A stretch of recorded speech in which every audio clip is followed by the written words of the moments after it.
Hi, we're out at the Madison County Gun Club. We're going to do a little plinking today with our Ruger 10/22s.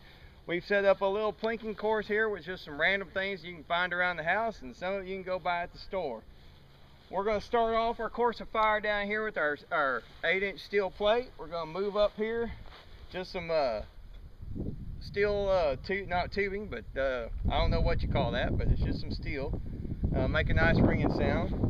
Got a couple little knockdown targets here that you can buy at the Walmart or any place like that. We've got some paint cans. These are empty since we're out at a public course. Didn't want to splatter paint all over the place, so these are empty cans. Next we'll have a water bottle. And then we got another piece of steel here. Move over here to a can of soda. You can find that cheap anywhere. Got 4 balloons down here. We thought we'd do a little bowling too. And then the wind keeps knocking down our shave cream. This will be the grand finale. Get a little nice surprise with that, if it'll stay up there long enough. It's a little windy today, so we're just making do. Anyway, that's our course. Hope you enjoy it. Alright, we're back up at our fire line. Today we're going to mix it up a little bit. We're going to be using 2 different Ruger 10/22s. Always make sure that they're safe. We've got this one that's not loaded. Magazine's out. Nothing in the chamber. It's unsafe.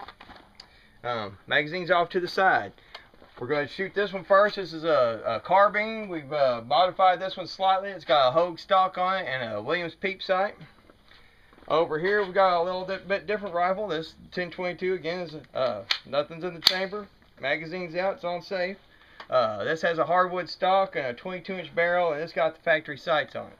That's what we'll be shooting today. We're going to shoot the first 10 with the carbine and switch over to the final rifle for the remaining of it.